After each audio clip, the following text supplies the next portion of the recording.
बिस्मिल्लाहिर्रहमानिर्रहीम।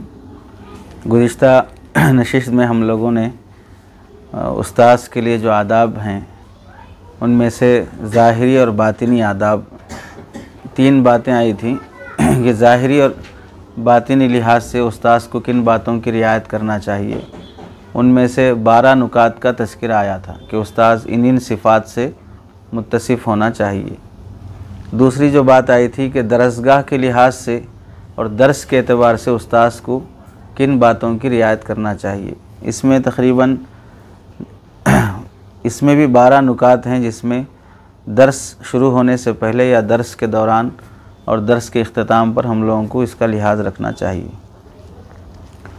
पहली चीज़ है, हर उस्ताद को दरसगाह में जाने से पहले, पहली बात लिख रहे हैं, दरसगाह में जाने से पहले तहारत का अहतमाम और 2 रकात सलातुल हाजा या इस्तिखारा की नमाज का अहतमाम।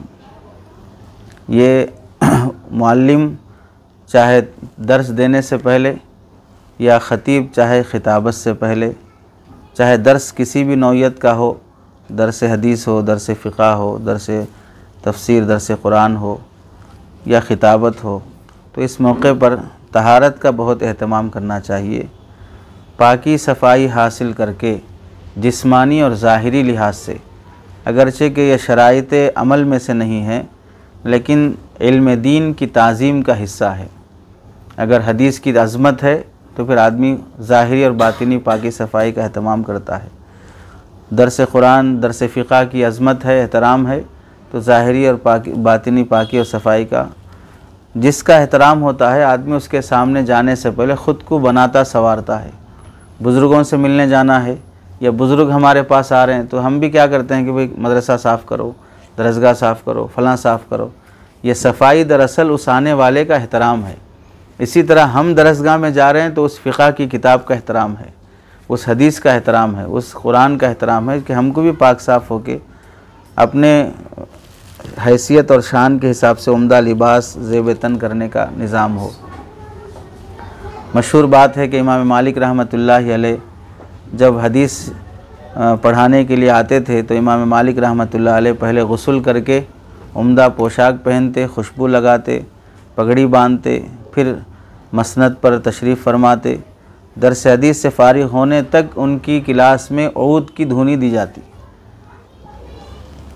और ये मुस्तकिल ऊद की धुनी रहना इस वास्ते भी है, एक तो उस हदीस का एहतराम भी है, इसके साथ साथ इस बात का भी है कि भाई मजलिस में बैठे हुए कभी कभार बदबू वाली कैफियत ना हो, खा पसीने की बदबू हो, खा गैसेस की बदबू हो, उससे मजलिस का जहन मुंतशिर ना हो, तो उसके लिए खुशबू का निज़ाम मुस्तकिल जारी रहे।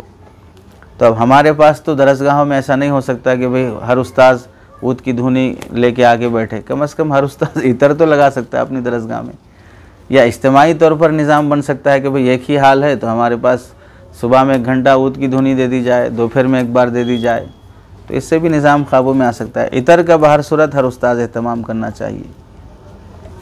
कभी कभार आप ख़ुद भी लगा लिए, बच्चों को भी दे दिए लगाने के वास्ते, तो उससे बच्चों के जहन में भी शौक़ पैदा होता है।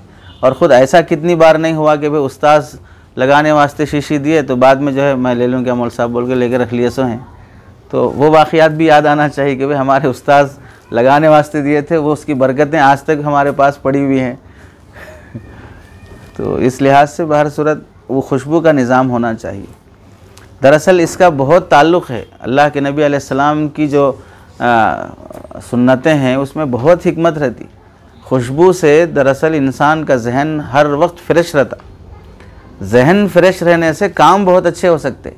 मूड ख़राब हो गया, गुस्सा आ गया, चिड़चिड़ापन आ गया, बच्चे पे हाथ उठा दिए, जो बात समझाने की थी वो भी समझाने से रह गए क्योंकि दिमाग जैसा काम करना था नहीं कर रहा है। इस वास्ते खुशबू से जहन पर बहुत असर पड़ता है। अच्छी खुशबू, खुशी की खुशबू, गम की खुशबू, खुशबुओं की किस्में हैं मुस्तकिल। खुशबुओं पर 450-500 सफ़े की किताब है, सिर्फ खुशबू के नाम से 450-500 सफ़े की किताब। हम देवबंद में पढ़ते वक्त देखे थे सिर्फ बोसा के नाम से किताब लिखे साहब, बोसे की किस्में गम का बोसा, खुशी का बोसा, दुश्मनी का बोसा तो खुशबू का बहुत असर पड़ता है। चुनांचे हज़रत इमाम मालिक रहमतुल्लाह अलैह से जब पूछा गया कि आप इस कदर दर्स के लिए अहतमाम क्यों करते हैं, तो फरमाते हैं मैं चाहता हूँ कि हदीस रसूल की ताज़ीम करूँ। तो आपने ख़ुद वजह बता दी कि ये जो पाकी सफाई है ये अज़मत का हिस्सा है, दर्स की अज़मत है, फ़न की अज़मत है। मकरू वक्त ना हो तो उस सूरत में नमाज भी पढ़ने का अहतमाम होना चाहिए। और नमाज दरअसल वो इस्तिआना है, अल्लाह से मदद मांगना है कि जैसे मुझे बच्चों को पढ़ाने के लिए तैयारी करनी थी वैसी नहीं कर सका, और जैसा हक़ अदा करना है वैसा नहीं कर पा रहा हूँ, आपकी मदद के बग़ैर मैं इन बच्चों पर तक अमानत मुंतकिल नहीं कर सकता। चूँकि मुझे ये ज़िम्मेदारी इल्म के नशर व इशाअत की दी गई है, मैं इस मनसब का अहल नहीं था, मुदर्रिस बनना, मुअल्लिम बनना और अहकाम खुदाबंदी की तबलीग़ करना। तो ये अल्लाह से इस्तिआना मांग के आदमी जब बढ़ता है आगे, तो दर्स कबूल होना, दर्स में बच्चों के अंदर दिलचस्पी पैदा होना, ये सब चीज़ें बातिनी कैफियत भी अल्लाह की तरफ से अता की जाती हैं। और ख़ुद दर्स देना भी, तबलीग़ और जो अहकाम है वो बच्चों तक पहुँचाना है, उसका मुकल्लफ़ बनाया गया है। अपनी इल्मी तरक्की के लिए दुआएं करना, जो बच्चे मेरे पास पढ़ रहे हैं उन्हें इस्तिक़ामत की दुआ करना, वो मेरे पास पढ़ते रहेंगे इस्तिक़ामत से, घंटा मेरे पास रहेगा, किताब मेरे पास रहेगी, तो मेरी भी तरक्की है, उसमें मेरे लिए उस तरक्की का ज़रिया भी है और सवाब का ज़रिया भी है इन बच्चों के ज़रिए से। और उससे इस बात की भी बंदे के अंदर कैफियत पैदा होती है, जब अल्लाह से इस्तिआना के बाद बंदा जब आगे बढ़ता है, गलती अगर वाज़ेह होती है तो फ़ौरन रुजू की कैफियत बंदे के अंदर पैदा होती है। चूँकि मेरा अब अल्लाह से लेने देने का मामला है, गलत कहीं बोल दिया, दूसरे दिन आके उससे रुजू कर ले सकता, क्योंकि इस्तेहज़ार वाली कैफियत बंदे को मिलती है। नहीं रहने से क्या हो जाता कि कल बोल दिए छोड़ो, बच्चे आगे जाने के बाद वो ख़ुद पढ़ लेते, वो ख़ुद अपने पढ़ाने के टाइम सही कर लेते, इस तरह की बात हो जाती।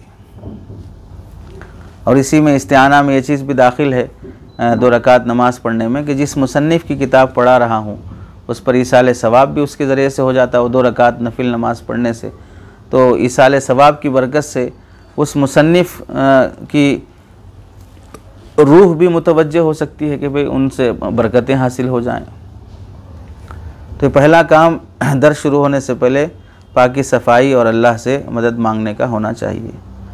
दूसरा काम जो होना चाहिए, अपने घर से निकलते हों या अपने कमरे से निकलते हों पढ़ाने के लिए, तो मसनून दुआ और आदाब की रियायत करते हुए जाना चाहिए। जो मेरी बैठक की जगह है या मेरा घर है जहाँ से मैं पढ़ाने के लिए आ रहा हूँ, तो मसनून दुआ पढ़ने और दौरान दर्स बैठने के आदाब और कैफियत का भी लिहाज रखना चाहिए। चुनांचे घर से निकलते वक्त जो आम दुआ है नबी करीम सल्लल्लाहु अलैहि वसल्लम से मनक़ूल, अल्लाहुम्मा इन्नी अऊज़ु बिका अन अज़िल्ला व उज़ल्ला व अज़िल्ला व उज़ल्ला व अज़लिमा व उज़लमा व अजहला व युजहला अलैया अज़्ज़ जारुक व जल्ला सनाउक व ला इलाहा गैरुक। इसमें हमारे लिए बहुत बड़ी हिदायत है। मैं गुमराह हो जाऊँ या मुझे गुमराह कर दिया जाए, मैं फिसल जाऊँ या मुझे फिसला दिया जाए, मैं जुल्म करूँ या मुझ पर जुल्म किया जाए, मैं जहालत करूँ या मुझसे कोई जहालत से पेश आए। तो ये इसमें हर जुमला हमारे लिए बहुत ज़रूरी है कि मैं गलत बात ना बता दूँ, मैं इल्म मुंतकिल करने के बजाय गलत बात मुंतकिल ना कर दूँ। ये दुआ पढ़ के निकलना। फिर उसके बाद बिस्मिल्लाहि व बिल्लाहि हस्बी अल्लाह तवक्कलतु अलल्लाह वला हौला वला कुव्वता इल्ला बिल्लाहिल अलिय्यिल अज़ीम अल्लाहुम्मा अस्बित जनानी वदरी अल हक़्क़ अला लिसानी।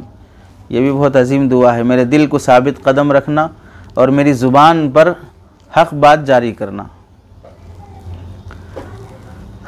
ये दरसगाह के लिए निकलने से पहले का अदब है। और दरसगाह में जब हाज़िर हो तो सबसे पहले चाहिए कि उस्ताद ख़ुद सलाम करे। ये तरीक़ा नहीं है कि हम दाखिल हों तो बच्चा सलाम करे। अदब यह है कि हम सलाम करके जाएं। मकरू वक्त ना हो तो नमाज़ पढ़ने की बात तो हो गई, तो सलाम करने का अहतमाम उस्ताद की तरफ से हो तो बच्चों में ख़ुद उसका शौक़ पैदा होगा। आपने और हमने सब हज़रत मुफ्ती सईद साहब रहमतुल्लाह अलैह से जो पढ़ा है, दौरे हदीस में दाखिल होने के बाद फिर वो मसनद पे आके खड़े होके सलाम करके फिर बैठते थे। अब इससे ज़्यादा हमारे लिए क्या नमूना चाहिए। भाई मैं उस जैसा उस्ताद नहीं बन सकता, और ना उस जैसे बच्चे मेरे सामने 800 1200 2000 बच्चे बैठे हुए हैं, उसके बावजूद भी वो अब जहाँ तक आवाज़ पहुँच सकती सलाम करके फिर बैठा करते थे। अब मेरे पास मुख्तसर सी जमात है, मैं उन्हें सलाम करके आने से मुझे आर आ रही है या ज़ुहूल हो रहा है, तो अमली नमूने ख़ुद हमारे असातिज़ा हमारे सामने गुज़रे हैं। बैठने में आदाब का इस बात का लिहाज रखे कि पुरसुकून और वक़ार से बैठे, तवाज़ो और आजिज़ी का भी इजहार हो। वक़ार अलग चीज़ है, तवाज़ो अलग चीज़ है। वक़ार ऐसा ना हो कि वह तकब्बुर से मिल जाए, तवाज़ो ऐसी ना हो कि वह ज़िल्लत से मिल जाए। तो दोनों का लिहाज रखते हुए आदमी बैठे। हज़रत अली मियाँ नदवी रहमतुल्लाह अलैह फरमाते हैं, नदवा में एक साहब थे, तवाज़ो की हकीकत नहीं समझ सके, बच्चों को दरसगाह में बैठ के पढ़ाते हुए किसी बात पे बच्चों ने कुछ पूछा तो भाई बच्चे से उस्ताद बोले मेरी क्या हैसियत है, मैं कुछ नहीं जानता हूँ, मैं तो अदना दर्जे का तालिब इल्म हूँ। हज़रत गुज़रते हुए सुन लिए, तो उसके बाद बुला के बोले मेरी क्या हैसियत है, मैं अदना दर्जे का हूँ। ये सब बच्चों के सामने बोलने की बात नहीं है। आपकी जो हैसियत है वो हैसियत रहने की वजह से आपको मसनद पे बिठाया गया, उस हैसियत का आप लिहाज रखते हुए बात करें। आप वहाँ बैठ के बच्चों से बोल रहे हैं मैं अदना दर्जे का हूँ, मेरी क्या हैसियत है, वो आप दिल में समझ लें, लेकिन ज़ुबान से उस्ताद की जो हैसियत है उस हैसियत से पेश आएँ। बैठने में कोई ऐसी हालत और हैयत इख्तियार न करे जो देखने वाले को बुरी लगे, अच्छी ना लगे। जिनमें से पहली बात यह कि ख़ुद बैठने का अंदाज़ ना हो जिससे सतर का लिहाज ना रखा गया हो। जैसे अब हम कुर्ता पैजामा पहनते हैं तो दामन इस तरह रहे कि हमारे घुटने तक का जो दामन वाला हिस्सा है उससे छुपा रहे। बच्चों को दामन से नीचे वाली कोई भी चीज़, चाहे वो नीचे वाला अस्तर मौजूद है फिर भी बच्चों की नज़र ना पड़े, ये ख़ुद आदाब में से है। अब उस ज़माने में लुंगी वगैरह पहना जाता था तो उस ज़माने में तो बदरज औला इस हैयत से बैठना कि भाई टेक लगाए हों और एक पैर एक घुटना उठाए हों और एक घुटना बिछा के बैठे हों, तो इसमें ख़ुद ये हैयत गलत होती है जिससे अस्तर भी महफूज नहीं रहता। इस अंदाज से भी नहीं बैठना कि बैठने के लिए नहीं बैठे हैं, उठने के लिए बैठे हैं, इस अंदाज से भी नहीं बैठना। इस अंदाज से बैठना कि बैठने के लिए ही बैठे हैं, उठने के लिए नहीं बैठे हैं, ये भी आदाब में से है। ये साहिब किताब लिख रहे हैं, बैठे हैं तो इत्मीनान से बैठो। हज़रत थानवी रहमतुल्लाह अलैह के अलिफ़ादातुल यौमिया में लिखा हुआ है, एक साहब बैठे लेकिन इस अंदाज से बैठे कि वो कुछ बोलना चाह रहे हैं। तो हज़रत थानवी ने पूछा कुछ बोलना चाह रहे हो? उन्होंने कुछ बोलना नहीं चाह रहा हूँ। तो फिर ऐसे कहीं क्यों बैठे जैसे कुछ बोलना चाह रहे जैसा बैठे हो? बैठे हो तो सीधा बैठो, बात करने के अंदाज से बैठे हो, तो ये अंदाज़ होना चाहिए। इसी तरह बैठने में इस बात का भी लिहाज रखे कि एक टांग दूसरी टांग पर डाल के ना बैठे। जब दरसगाह का अदब तलबा को करना है तो उस्ताद को भी इस बात का अदब करना है कि टांग पे टांग डाल के दरसगाह में बैठना ये दरसगाह के अदब के ख़िलाफ़ है। और बिला उज़्र दोनों पाँव हो या एक पाँव हो दरसगाह में फैला कर नहीं बैठना चाहिए, ये भी दरसगाह के अदब के ख़िलाफ़ है। एक हाथ पर टेक लेके एक जानिब झुक कर बैठना भी नहीं चाहिए, ये भी सुस्ती और काहली में दाखिल है। ये दरसगाह के लिए बोल रहे हैं, यहाँ बैठ सकते हैं। और बैठने में इस बात का भी लिहाज रखे कि किसी एक ही सिमत में मुतवज्जे ना हो, हर सिमत की तरफ तवज्जो रहे। बैठे तो इधर बैठे पे दाएं तरफ वाले तलबा जो है उधर से उठ के आगे बैठना पड़ रहा, तो उधर वाले पूछ रहे हैं क्या बोले मौल साहब, वो है तो इधर आगे सुनो। अरे आपको पूरे तलबा को सुनाने के लिए बिठा गया, अब उसे बोल रहे इधर आगे सुनो बोल के। आप थोड़ा सीधा अपना इलाका सीधा कर लिए तो सबको सुना सकता है, तो आप तो इलाका पूरा उधर फेर लेके बोल रहे हैं इधर आगे सुनो बोल के। और बैठने में इस बात का भी लिहाज रखना चाहिए। देखिए सिर्फ बैठने से मुताल्लिक गुफ्तगू कर रहे हैं, तो बैठने में इस बात का भी लिहाज रखना चाहिए कि किताब पर या तिपाही पर टेक लगाकर बैठने वाला अंदाज़ ना रहे। इससे तलबा के अंदर भी वो कैफियत मुंतकिल होती है कि तलबा भी किताब पर या तिपाही पर टेक लगाकर बैठते हैं। और बैठने में इस बात का लिहाज भी रहे कि दौरान दर्स इधर उधर बिला ज़रूरत के नज़र न दौड़ाए, क्योंकि बच्चों की नज़र उस्ताद की नज़र पर रहती है। अब बिला वजह उस्ताद इधर देखेगा उधर देखेगा, तो मसलन उधर से डोर खुला तो उस्ताद उधर देखा तो बच्चे भी उधर देखेंगे, जाहिर सी बात है। भाई मैं अपनी दरसगाह पर नज़र रखूँगा तो उस्ताद अपनी तरफ, बच्चे अपनी तरफ नज़र रखेंगे। अब कोई भी दूसरी दरसगाह में कुछ बातचीत हो रही है या उधर का दर्स थोड़ा ज़ोर से हो रहा है, मैं बैठ के यहाँ से उधर देखूँगा तो सारे तलबा उधर देखेंगे। तो बच्चों की नज़र भी मेरे नज़र के ताबे है, तो मैं बिला वजह के इधर उधर नज़र ना करूँ जिससे बच्चों के जहन में खलल पैदा हो जाए। बैठने में इस बात का भी लिहाज रहे कि हाथों की उंगलियों को दूसरे हाथों की उंगलियों में बिला वजह के न डाले और ना उंगलियां चटकाए, इस तरह ना करे, ये भी आदाब के ख़िलाफ़ है। और बैठने में इस बात का भी लिहाज रहे कि शरई जो लिबास है, टोपी, कुर्ता, पैजामा, ये सब संजीदगी वाला रहे, छिचोरेपन वाला, ये तो जुमला मेरा है, छुचेरोपन वाला ना रहे। भाई ऐसे कपड़े पहन के आए, हम तो बोल रहे थे बाजी के कपड़े पहन के आए बोल के, आज उस्ताद कुछ बाजी के कपड़े पहन लेके आ गए, चमकीले लिबास, फला लिबास, ऐसा ना हो। टोपी भी, सफ़ेद लिबास अल्लाह के नबी को पसंद है, तो सफ़ेद का अहतमाम होना चाहिए। और टोपी बहर सूरत सर को ढांकने के लिए है, तो ऐसे अंदाज से लगाए कि सर के पेशानी के बाल नज़र ना आए, इस अंदाज से लगाए।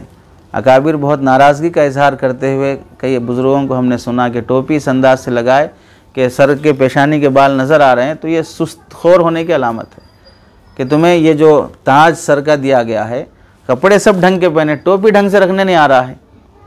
अब कोई एक हमारे अकाबिर में से ऐसे गुजरे हों कि भाई उनकी टोपी सीधी रहती ही नहीं है, हर थोड़ी थोड़ी देर को अगर वो टेढ़ी हो जाती है तो काबिल इख्तिदार थोड़ी है, वो उज़्र हो सकता है, वो माजूरी हो सकती है। आप थोड़े उस मकाम तक पहुंच गए कि भाई उनके तक़वे तहारत को नहीं देखे, उनके टोपी के टेढ़ेपन को देख रहे उनके इल्म और जलालत को नहीं देखे, उनके टोपी के टेढ़े होने को देख रहे। तो इस वास्ते जो आदाब है उसकी रियायत रहे हमारे पास। और दौरान दर्स भी बाज़ असातिज़ा से ऐसी बात हो जाती है कि टोपी निकाल के सर खुजाते हुए पढ़ाते हैं। ऐसी कौन सी फ़लसफ़े की और मंतिकी मुश्किल गुफ्तगू आ गई कि दिमाग में ही नहीं जा रही है, जिसकी वजह से सर खुजाएंगे तो दिमाग में जाएगी, बोले ऐसा। तो दौरान दर्स टोपी निकालना या सर खुजाना इस तरह की चीज़ नहीं होनी चाहिए। आने से पहले खूब मालिश करके नहा धो ले के आए, भाई बाद में खुजली ना आए, बोले ऐसा। यहाँ बैठ के खुजा लेने के बजाय। और एक बहुत अहम बात दर्स में, दौरान दर्स में इस बात का भी लिहाज रखना चाहिए कि उस्ताद ज़्यादा हंसी और मिज़ाह से बिल्कुल इज्तनाब करे, क्योंकि इससे उस्ताद का रौब और वक़ार कम हो जाता है। क्योंकि शुरू में बोले वक़ार भी रहना और तवाज़ु भी रहना, और वक़ार के ख़िलाफ़ जो बात है वो चीज़ ज़्यादा हंसना और मजाक करना, वो वक़ार के ख़िलाफ़ बात हो गई। वो फिर वक़ार ख़त्म हो गया आपका, तो फिर बच्चे भी आपसे मजाक करना शुरू कर देते, आपसे चुटकुले और लतीफ़े बोलना शुरू कर देते। और एक बहुत अहम बात ये लिखे हैं कि ज़्यादा मजाक करने वाले से मुताल्लिक़ कि जो शख्स मिज़ाह ज़्यादा करता है, नतीजतन वो सामईन और मुखातबीन की नज़र में ज़लील हो जाता है। ज़्यादा मजाक करने वाला नतीजतन वो दूसरों की नज़र से गिर जाता है। वजह क्या है? जो आदमी जिस चीज़ का तज़किरा अपने ज़ुबान पर ज़्यादा करता है, वही हैसियत और मकाम लोगों के दिल में वो बनाता है। अगर वो हमेशा आखिरत का तज़किरा करते रहेगा तो लोग जब भी उसका तसव्वुर करेंगे तो उसकी ज़ात और तज़किरे आखिरत दोनों लुज़ूमियत के साथ तसव्वुर में आएंगे। अगर कोई ज़्यादा हदीसों का तज़किरा करता रहा तो उसकी ज़ात और हदीस का ज़िक्र हमेशा लुज़ूमियत के साथ आता। अब जैसे आजकल हमारे ज़माने में मशहूर है, पड़ोस मुल्क के एक साहिब हैं, ज़्यादा 4 शादियों का, ज़्यादा लतीफ़ों का तज़किरा करे तो मशहूर ही इसी से हो। हालांकि इल्म भी उनका मजबूत है, गहरा इल्म है, ऐसा नहीं कि मामूली दर्जे का आलिम है, बड़े दर्जे का आलिम है और अच्छे मुफ्ती साहब हैं, इल्मी लिहाज से भी काफ़ी सलाहियत है। उसके बावजूद भी शोहरत किससे मिली है? जाहिर सी बात है, शोहरत उन्हीं चीज़ों से मिली जिसका तज़किरा ज़्यादा उन्होंने ख़ुद किया या उनके क्लिप्स को इस तरह किया गया बाहर सूरत। तो जो आदमी जिस दर्जे से तज़किरे, जो जैसे तज़किरे करता है, लोगों के दिलों में वैसी जगह बैठती है। तो अब मुझे सोच लेना चाहिए कि मैं किन तज़किरों से लोगों के दिलों में जगह बना रहा हूँ। और इसी तरह दर्स के दौरान भूख का, प्यास का, परेशानी का, गुस्से का, नींद का, ऊँघ का, बेचैनी का इजहार नहीं करना चाहिए। बच्चों के संग बहुत भूख लग रही भाई, क्या पढ़ते छोड़ो, बहुत प्यास लग रही, आने से पहले भूख प्यास सब देख लेगा ना, यहाँ आके बैठ के भूखा हूँ प्यासा हूँ बोल के बोल रहे। ये भी इशराफ़ क़ल्ब की एक सिफ़त का हिस्सा है, बच्चों के सामने इस बात का इजहार करना। तकलीफ़ का, सर्दी गर्मी का, इन सब परेशानियों का इजहार नहीं करना चाहिए। अगर ये परेशानियां हों तो पहले ही से इससे फारिग होकर यकसुई के साथ दर्स के लिए तैयार होना चाहिए। चूँकि ये सब वो आज़ार हैं जिसकी वजह से सही बात दूसरे को हम नहीं बता सकते हैं। आदमी भूख, जैसे फतावा में भी है, भूख की हालत में मुफ्ती फतवा ना दे, परेशानी की हालत में फतवा ना दे, गुस्से की हालत में फतवा ना दे, क्योंकि ये कैफियतें सही बात बोलने में रुकावट बनती हैं। यही वो कैफियतें दर्स को सही तरीक़े से अंजाम देने में रुकावट बनती हैं। तो इस बात का हमें लिहाज रखना चाहिए। तीसरा जो अदब है दर्स के आदाब में से, हाज़रीन के सामने नुमायाँ होकर बैठना और उनके साथ लुत्फ़ व मेहरबानी वाला मामला करना। तलबा के सामने नुमायाँ होकर बैठना और उनके साथ लुत्फ़ और मेहरबानी वाला मामला करना, यह तीसरा अदब है।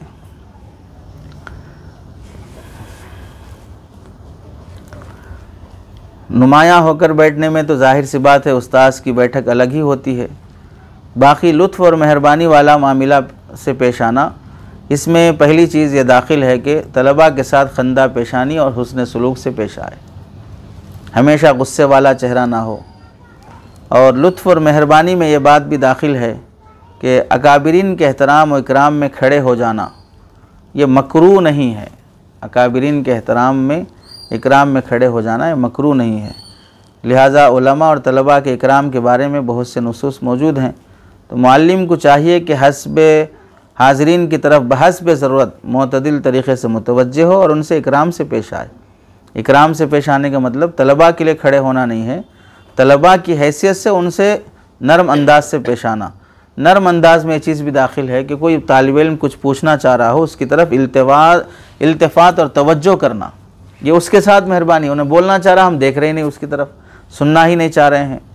कोई मसला पूछना चाहे या कोई बहस करना चाहे तो उसको तवज्जो देना, और उम्र के लिहाज से या मर्तबे के लिहाज से छोटा या बड़ा होने का लिहाज रखे बगैर सब की तरफ तवज्जो देना। अगर तवज्जो ना दी गई तलबा की तरफ तो ये तवज्जो ना देना मुतकब्बिरीन का शेवा कहलाएगा।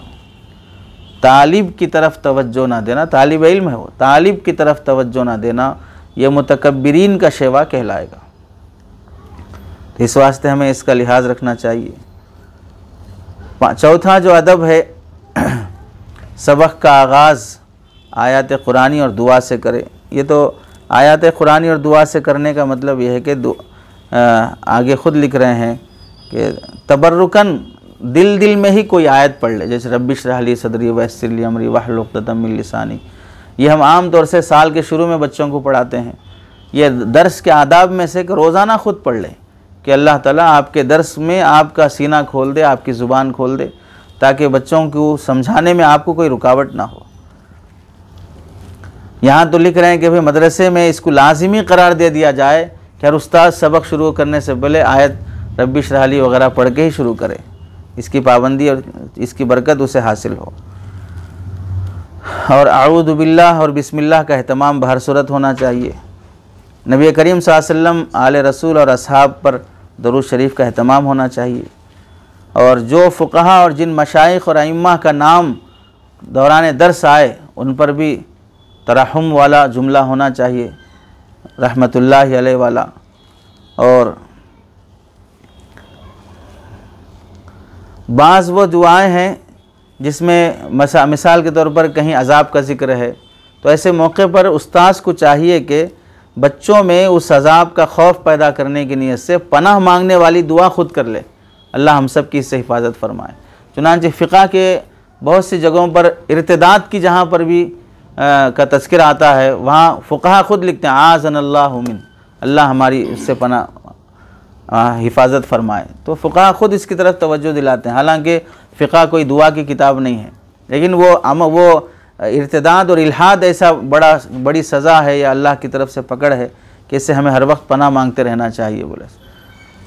और दुआ का अदब और तवाज़ो उस दुआ के मौके पर भी रखे, यानी दुआ करने में ख़ुद की ज़ात को मुक़द्दम रखना, ये दुआ का अदब है। जैसे अल्लाह ने कुरान मजीद में फरमाया क़ू अनफुसकुम, पहले अनफुस है, पहले अपने आप की फ़िक्र करो, बाद में दूसरों की। तो दुआ चाहे वो तरग़ीब वाली हो, तरहीब वाली हो, अज़ाब वाली हो या सवाब वाली हो, ख़ुद उसमें अपने आप को मुक़द्दम रखना चाहिए।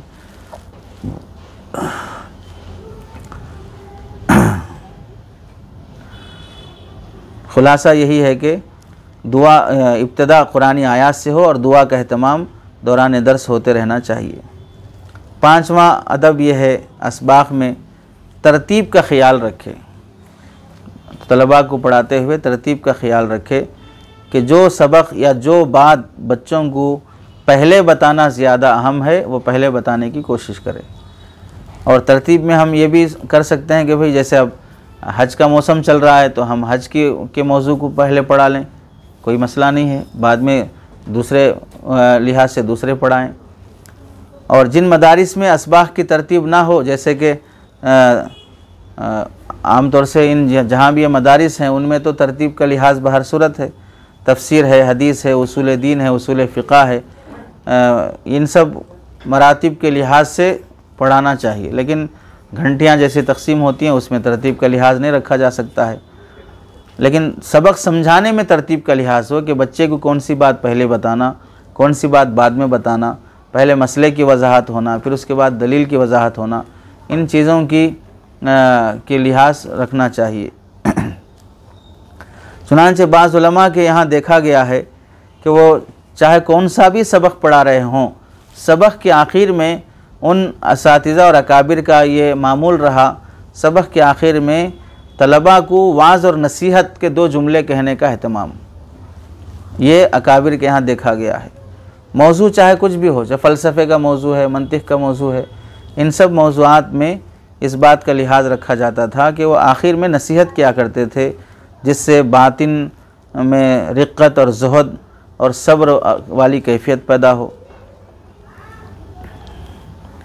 मदरसे का मामूल अगर असबाक की तरतीब का लिहाज है तो उसमें वो उसका लिहाज रखना तो बाहर सूरत ज़रूरी है। हम अपनी मर्ज़ी से जो घंटा जिसमें मन आया वो नहीं कर सकते, लेकिन जिस सबक की ज़्यादा अहमियत हो उसमें भी तरतीब को मुक़द्दम रखा जा सकता है कि ये बहस पहले पढ़ लो, बाद में आपको ये बहस समझने में सहूलत होगी, इस लिहाज से समझा देना। जहाँ कलाम को जारी रखना ज़रूरी मालूम हो वहाँ हरगिज़ इनक़ता ना करे किसी भी तकलीफ़ और दुश्वारी से, और जहाँ इनक़ता और तवक्कुफ़ ज़रूरी हो वहाँ हरगिज़ कलाम को जारी ना करे। इस बात का भी लिहाज रखना तरतीब का हिस्सा है। और एक अहम बात तरतीब में ये भी है, मुअल्लिम को चाहिए कि ऐसा हरगिज़ ना करे कि सबक के दौरान कोई शुबह या कोई एतराज़ पैदा हो तो एतराज़ तो ज़िक्र कर दे और उसका जवाब दूसरे सबक में ज़िक्र करे, ऐसा ना करे। या तो एतराज़ और उसका जवाब दोनों एक साथ एक ही सबक में ज़िक्र करे या फिर दोनों का ज़िक्र ना करे, खुसूसन जब सबक में आम और ख़ास हर किस्म का आदमी मौजूद हो, कुन जहन ज़हीन हर तरह के मौजूद हैं। तो जाहिर सी बात है कि जब वो कैफियत नहीं है, आज हम एतराज़ करके जाएंगे, कल आने के बाद वो बच्चों को एतराज़ भी याद नहीं होगा, क्योंकि कुन जहन के बच्चे भी हैं, फिर दोबारा एतराज़ दोहराओ, अब उसके लिए फिर वक्त ज़ाया हुआ आज का। तो बजाय इसके कि एक ही वक्त में इन दोनों को निपटाना चाहिए, ये आदाब में से लिखा हुआ है। सबक को इतना लंबा ना करे उकताहट पैदा हो जाए, और इतना मुख्तसर भी ना करे कि मकसूद समझने में खलल पैदा हो जाए। जाहिर सी बात है, उसके लिहाज से माहिरीन नफ्सियात का कहना है कि कोई भी बच्चा, कोई भी इंसान, बालिग नाबालिग कोई भी हो, 45 मिनट से 1 घंटे से ज़्यादा फ़ोकस किसी चीज़ पर तवज्जो नहीं दे सकता। 45 मिनट पार हो गए तो तवज्जो कम होना शुरू हो जाती है। तो इस लिहाज से 50 मिनट 1 घंटे का ही कहीं भी जो सेशन रखा जाता है इतना ही रखा जाता।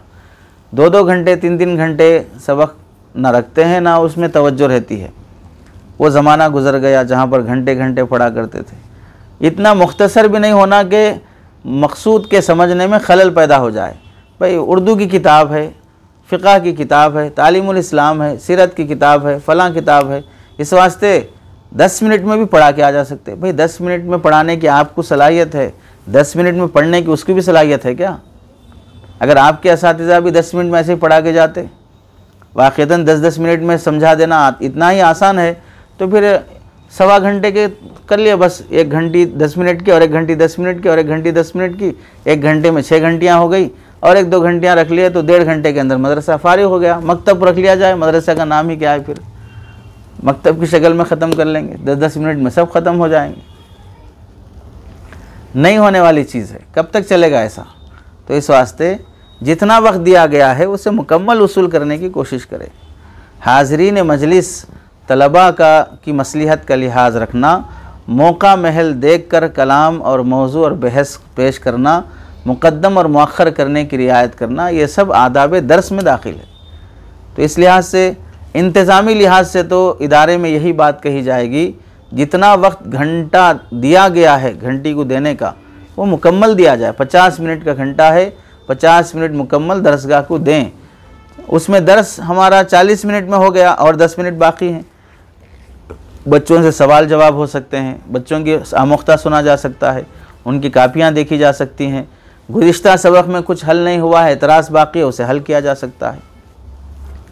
ये सब तब होगा जब उस्ताद घंटा पूरा वक्त देगा।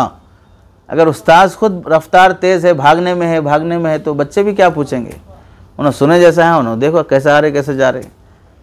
ज़ुबान से नहीं भी बोलते हैं तो बहरहाल ज़ुबान हाल तो बोले कि भाई इनसे पूछ नहीं सकते अब, तो इस वास्ते वक्त देना चाहिए मुकम्मल। 6वां अदब है आदाब दर्स में से, बात वाज़े और साफ़ करे, ज़रूरत से ज़ायद ना करे। ये 6वां अदब है, बात वाज़े और साफ़ करे और ज़रूरत से ज़ायद ना करे। वाज़े और साफ़ करना, इसमें यह बात भी दाखिल है, अपनी आवाज़ को जितनी बुलंद करना है उतना ही बुलंद करे, ज़रूरत से ज़ायद आवाज़ बुलंद ना करे, और आवाज़ इतनी पस्त भी ना करे कि तलबा को सुनाई ना देता हो। अब किसी दरसगाह में बच्चे ज़्यादा हैं, उस्ताद थोड़ी आवाज़ अपनी वॉल्यूम बढ़ाने तैयार नहीं है। अब अगर उनसे बोला जाए थोड़ा ज़ोर से बोलो तो आप बोले मदरसे वालों बोलो माइक ला के रखो बोल के, मेरी इतनी आवाज़ है।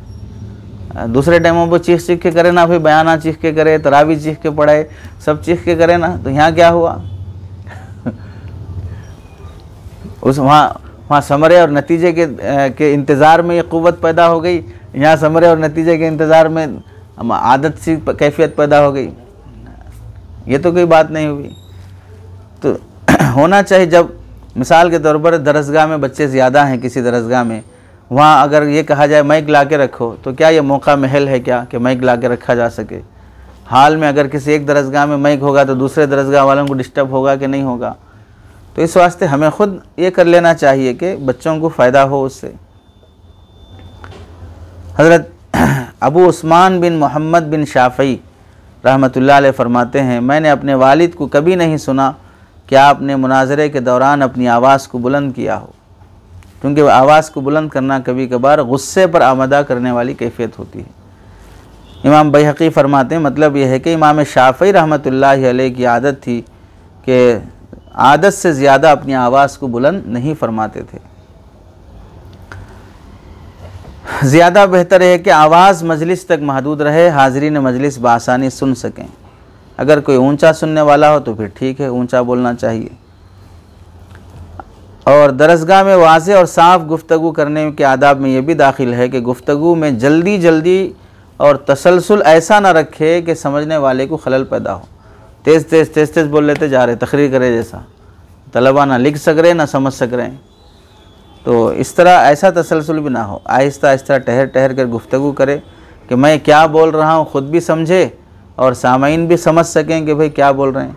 सुनना अलग चीज़ है, समझना अलग चीज़ है। तेज़ रफ्तारी से अगर बोलते जाएंगे तो सुनाई तो देगा कि कोई चीख रहा है बोल के, लेकिन समझ में नहीं आएगा कि क्या बोलना चाह रहा है। तो इस वास्ते ठहर ठहर के बोलना चाहिए। नबी करीम सल्लल्लाहु अलैहि वसल्लम से मरवी है कि गुफ्तगू में हर कलिमा जुदा जुदा होता था, हर सुनने वाला शख्स बआसानी समझ लेता था। आप सल्लल्लाहु अलैहि वसल्लम बाज़ मरतबा बात अहम होने की वजह से 3 बार दोहरा कर उस बात का इजहार फरमाया करते थे।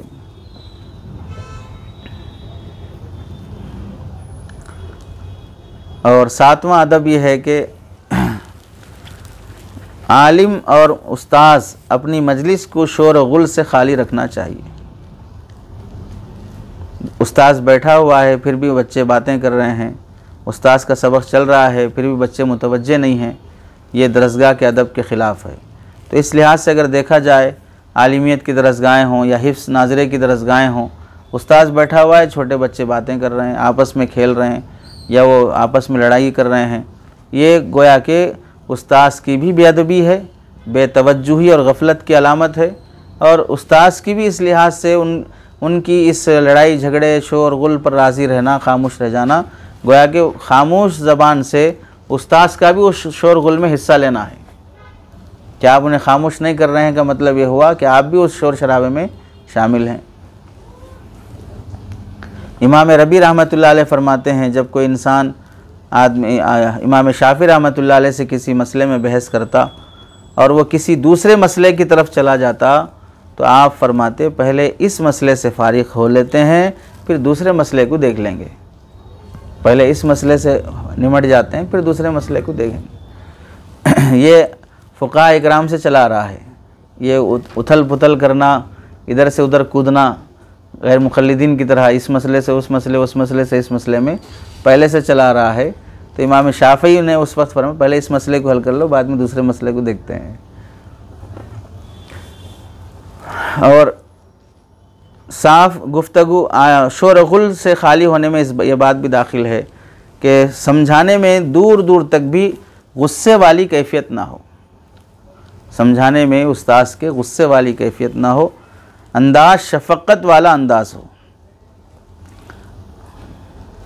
और अगर वक्तन फ़वक्तन कोशिश ये करे उस्ताद के सबक याद दिलाने में और शोर गुल से बच्चों को बचाने में, लड़ाई झगड़ों वाली मुमानात, बिला वजह के बहस मुबाहसे वाली हदीसें ये बच्चों को सुनाते रहे कि बेजा बहसें करने से क्या नुकसान होता है, लड़ाई झगड़े और गुस्से से हदीस में क्या वईद आई है, ये तलबा को सुनाता रहे।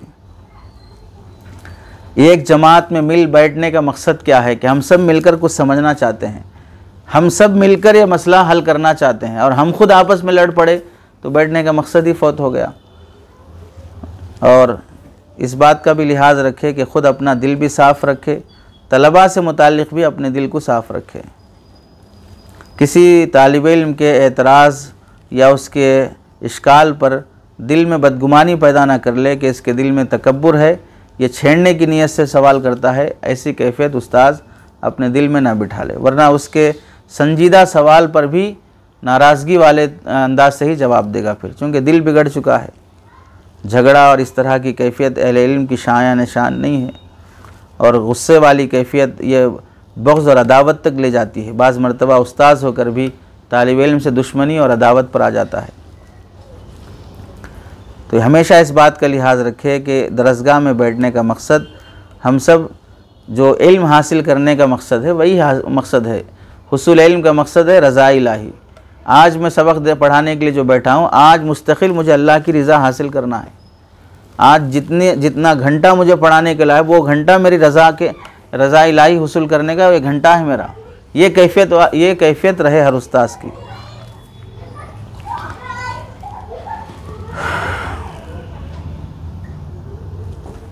आठवां जो अदब है जिसका हमें लिहाज करना चाहिए, ख़ुद भी अदब का लिहाज रखने के साथ साथ हाज़रीन मजलिस को सूए अदब पर तंबीह करें। हाज़रीन मजलिस को सूए अदब पर तंबीह करें। ये सिर्फ सुर्खी हम समझ लें पहले। देखिए, एक तो है हम सब का आदाब का लिहाज रखना, दूसरा ये है कि अगर कोई मजलिस में बेअदबी कर रहा हो, उसकी बेअदबी पर तंबीह करना भी अदब है। ये तंबीह करना कोई किब्र की अलामत, सख्त मिजाज होने की अलामत ये नहीं है। अगर मिसाल के तौर पर अभी ये मजलिस है, यहाँ पर कोई शख्स बेअदबी से बैठा हो बिलफ़र्ज़, तो हमने उससे कह दिया भाई आप सलीक़े से बैठें, आप ऐसे क्यों बैठे हैं, ये बोल देना कोई बेअदबी नहीं है, ये तंबीह भी अदब में दाखिल है। इसको गवारा जब कर लिया जाता है तो फिर वो बेअदबी का एक रिवाज पड़ जाता है। लोग नादान और कमअक्ल लोग उसको भी सबूत में पेश करते हैं कि हम बड़े बड़े लोगों की मजलिस में ऐसे बैठे, अभिनव बोल रहे हमारे को बोल। हज़रत थानवी रहमतुल्लाह अलैह के मलफूज़ात में लिखा है, एक बड़े मियाँ आए, हज़रत ने लिखा मुरीद जब बैत होने के लिए आए तो चाहिए कि तबहुस करे, जांच पड़ताल करे, तलाश करे कि कैसा शख्स है कि इसको बैत करना नहीं करना। तो हज़रत थानवी ने उससे पूछ लिया कि अपने आबा व अजदाद की मीरास तकसीम किए हो तो बैत करूँगा, वरना बैत नहीं करूँगा। बैत होने आए थे वो, पहले आबा व अजदाद की मीरास तकसीम करो, करके आओ, उसके बाद फिर मैं आबाई ज़मीन तकसीम करो। जुमला है हज़रत का, मौरूसी ज़मीन तकसीम करो, उसके बाद फिर बैत करूँगा, या नहीं तो कहीं और चले जाओ। तो ये सुनने के बाद वो बड़े मियाँ उठ के जाके दूसरे एक शेख थे जो बैत करने वाले थे, उनके पास जाके बैत होके आ गए। एक हफ्ते के बाद हज़रत थानवी के पास फिर आए। आने के बाद बोले कि मैं वहाँ बैत हो गया हूँ। तो हज़रत थानवी थे, तो पूछे भाई, उन्होंने कुछ नहीं पूछा, नहीं कुछ नहीं पूछा, वो तो ऐसे ही बैत कर लिए। तो हज़रत थानवी उसके बाद फिर ये बोले, या तो अब मेरे सामने इस बात का इजहार करो कि मैं मौरूसी ज़मीन तकसीम कर दूंगा, या नहीं तो मेरे पास से फ़ौरन उठ के चले जाओ। अब वादा करो कि मौरूसी ज़मीन तकसीम करूंगा, या नहीं तो मेरे पास से उठ के जाओ फ़ौरन यहाँ से। तो फ़ौरन उठ के चले गए वो साहब। उसके बाद हज़रत थानवी फरमाए, मैंने ये काम इस वास्ते किया ताकि उसके जहन में इस बात का लिहाज रखे, ये ख्याल पैदा हो कि अब भी मैं गलत ही कर रहा हूँ, कि फ़लाँ बुज़ुर्ग मुझे अभी भी जगह नहीं दे रहे। इसकी कबाहत तो भी दिल में पैदा हो। और मैं अपने दोस्तों से कहता हूँ कि अगर तुम इस तरह तबाहुस नहीं करोगे तो इन लोगों को इस बात की जुर्रत पैदा हो जाएगी और ये समझेंगे कि बैत होने से मौरूसी ज़मीन अब हलाल हो गई मेरे लिए। अब वो मौरूसी ज़मीन तकसीम करना मेरे लिए वाजिब और ज़रूरी नहीं है। हज़रत थानवी उसके बाद ये भी जिक्र करे, तो क्या आप समझते हो कि मौरूसी ज़मीन हलाल है तुम्हारे लिए, कि बैत से हलाल हराम को हलाल करना चाहते हो?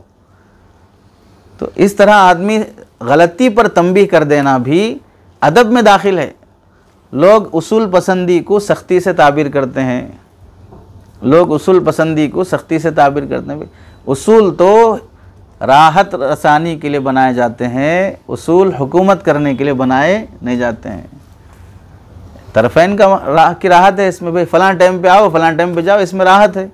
फ़लाँ टाइम पे आओ, फ़लाँ टाइम पे जाओ, इधर अपनी चला रहे साहब उन्होंने। किसकी चलाना चाहिए बताइए? आप अपनी चलाएंगे, आप अपनी चलाएंगे, आप अपनी, सब अपनी अपनी चलाएंगे।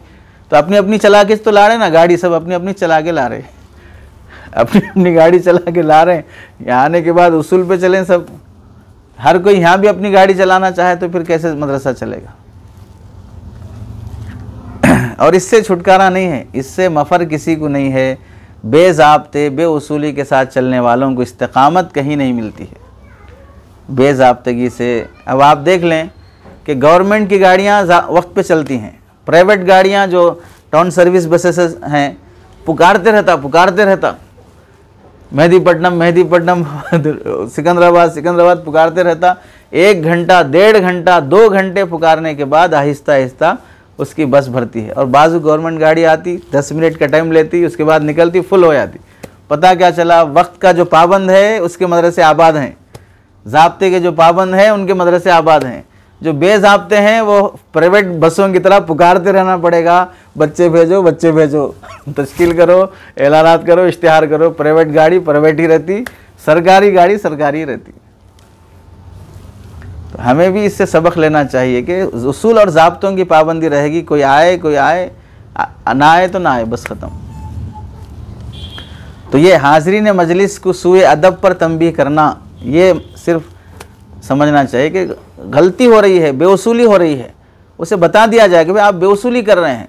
ये कोई मनमानी नहीं है, ये आदाब में से है कि भाई आप यहाँ पर जमा हैं और हम सब मिलकर कुछ करना चाह रहे हैं और आपसे गलती हो रही है और आपको बताया जा रहा है। बजाय उसके कि हम उस गलती को सुनते समझते और इस्लाह करने की कोशिश करते। एक मर्ज़ हम में जो पैदा हो गया, बिलखुसूस मैं अपनी ज़ात को भी शामिल करके बोल रहा हूँ, अगर हम में से किसी की गलती पर तवज्जो दिलाई जाती है तो वो ये समझने लग जाते हैं कि गलती इनको मालूम हुई कैसे मुझसे गलती हो रही है, मालूम हुई कैसे। हम दावा ये नहीं करते हैं कि हम आलिमुल गैब हैं, लेकिन हम ये तो दावा कर सकते हैं कि आलिमुल ऐब हैं। हम आलिमुल गैब हैं ये तो दावा नहीं करेंगे, आलिमुल ऐब तो हो सकते हैं कि मैं अपने साथ जुड़े हुए लोगों का ऐब तो जान सकता हूँ कि किसके अंदर क्या ऐब है, इतना तो मालूम हो सकता है। ऐब का तजस्सुस जायज़ नहीं है, लेकिन ऐब का इल्म ना होना, इस पर भी कोई पाबंदी है ऐसा तो नहीं है। तो ये सोचना कि भाई इनको इल्म कैसे हुआ, तो क्या मतलब है कि भाई कोई मुंतज़िम है और उसको अपने इदारे के इंतज़ाम और अहवाल का इल्म ना हो तो फिर वो हौला नाजिम है, फिर तो भोला नाजिम ने हौला नाजिम है फिर तो। अपने मातहत में चलने वालों के साथ तो होना चाहिए कि भाई फ़लाँ के साथ चल रहे हैं, फ़लाँ की ये कैफियत है, और इससे निज़ाम मुतासिर हो सकता है, तालीम मुतासिर हो सकती है। ये बहुत नुक्ते की बात है कि सूए अदब पर तंबीह करना ये ख़ुद अदब है। सूए अदब पर तंबीह करना ये ख़ुद अदब है। जैसा कि आप इससे पहले भी सुने होंगे, हज़रत मज़ाहिर के नाजिम साहब बच्चे को जब मार रहे थे तो बच्चे ने कहा कि हज़रत अल्लाह के वास्ते मत मारिए। तो नाजिम साहब ने कहा अल्लाह के वास्ते ही मार रहा हूँ, अल्लाह ही के वास्ते मार, मैं अपनी नफ्स के वास्ते नहीं मार रहा हूँ, रज़ा इलाही के लिए मार रहा हूँ। ये इस वक्त मेरे मार में रज़ा इलाही पोशीदा है। ये बात वो कह सकते थे, हम नहीं कह सकते। हम मौलवियों को क्या है कि अपने नफ्स के हिसाब से दलीलें मिलती हैं कि अब जिसकी आदत मारने की है, जिसकी आदत हथौड़ा चलाने की है, वो खूब हथौड़े चला रहा और बोल रहा रज़ा इलाही के लिए मार रहा हूँ। आपको सुनने क़ब्लिया बादिया की तौफीक नसीब नहीं हुई और रज़ा इलाही के हथौड़े नसीब हो गए। ये क्या बात हुई? अपने मतलब का दीन नहीं लेना चाहिए। तो मिनूना बिबादिल किताबी व तकफुरूना बिबाद का हिस्सा रहता है।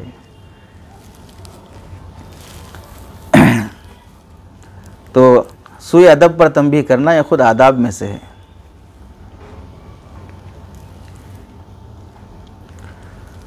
हाज़रीन हो या गायबीन हो, जैसे तलबा हैं, तलबा में से जो हाज़िर हैं या तलबा में से जो गायब हैं, किसी का नाम ऐसे अंदाज से ना ले कि बाद में तलबा उसका मजाक उड़ाएं। ये उस मजलिस की हाज़िरी के आदाब के ख़िलाफ़ है कि जिस बच्चे का आप वहाँ पर तस्करा कर रहे हैं, अब उसको मोटा बोल दिए, उसको भैंस बोल दिए, उसको काला बोल दिए, उसको फ़लाँ बोल दिए, बाद में बच्चे आने के बाद उसे उसी नाम से तस्करा करते, तो बेअदबी कहाँ से शुरू हुई? उस मजलिस से शुरू हुई। तो इसका भी लिहाज रखना चाहिए।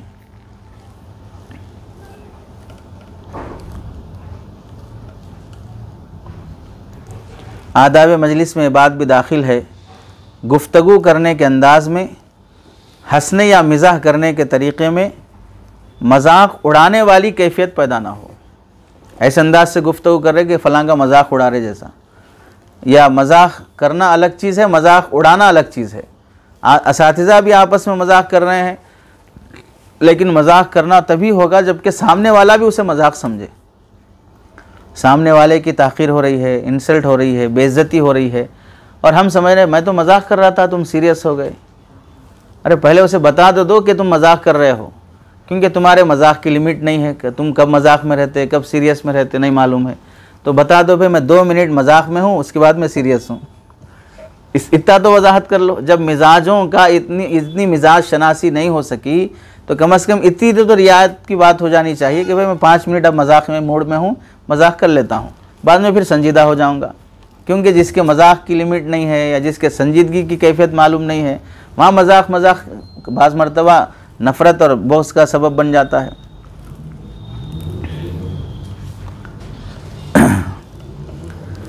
बेअदबी पर तंबीह करने में इस बात का भी लिहाज रहे, तंबीह से अदब पर आमदा करना मकसूद हो, तंबीह से फ़साद पैदा ना हो जाए। ऐसे अंदाज से बच्चे को तंबीह करे कि वो अदब वाला बन जाए, ऐसे अंदाज से तंबीह ना करे कि वो दिल में नफ़रत और बुग़्ज़ पैदा कर ले उस्ताद से, क्योंकि उससे तंबीह करने से उसकी इंसल्ट, बेइज्जती, इज़्ज़त नफ्स मजरूह होने वाली कैफियत ऐसे अंदाज से ना करे। हर एक को अपने दर्जे और मर्तबे में रख कर गुफ्तगू करे। सोने वाले को बेदार करना हो, ज़रूरी काम के तर्क करने, जैसे होमवर्क वगैरह के तर्क करने या नामुनासिब काम के कर गुज़रने पर तालिब इल्म को ऐसे अंदाज से तंबीह करे कि उससे वो अपनी ज़िम्मेदारी पर आमदा हो जाए, पूरी तवज्जो से काम करने के लिए तैयार हो जाए। आदाब में से, दौरान दर्स के आदाब में से एक अदब ये भी है, 9 नंबर अदब नंबर 9, लाइल्मी की सूरत में हकीकत वाज़ेह कर दे। उस्ताद के आदाब में से है कि लाइल्मी की सूरत में हकीकत वाज़ेह कर दे। आज हमको समझ में आ रहा है कि दारुल के असातिज़ा में से हज़रत मुफ्ती सईद साहब रहमतुल्लाह अलैह नमूने के तौर पर बहुत सी मरतबा हम लोगों ने, आपने भी सुना होगा कि इस मसले की वजाहत तो यह है, बाकी आप दारुल इफ्ता से जाके पूछ लो, दारुल इफ्ता से जाके पूछ लो। कई बार फरमाया करते दारुल इफ्ता से जाके पूछ लो। तो ये चीज़ जो रहती है, ये उस्ताद के आदाब में से है चीज़। क्योंकि वो मसला दर्स में बताना मालहू माले के साथ, शराइत के साथ, मौका महल ही नहीं उसका। अब आप उस्ताद तैयारी करके आया है फ़लाँ सबक पढ़ाने के लिए, वो मसला उस्ताद के जहन में मुस्तहज़र नहीं है, अब बच्चे ने वो मसला पूछ लिया। अब हम ये समझते हैं भाई असातिज़ा का हाल ये है कि कुछ पूछे तो बताते ज नहीं।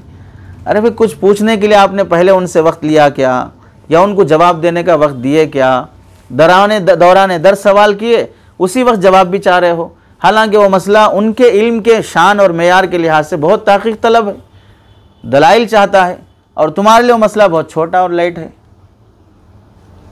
तो इस वास्ते इसी वास्ते इन अकाबिर ने इस बात का लिहाज रखा कि दौरान दर्स फतवा देना, मसला बताना इसका नहीं करते थे, क्योंकि मसला बताने के लिए मुस्तकिल मेहनत की और मुताले की ज़रूरत पड़ती है।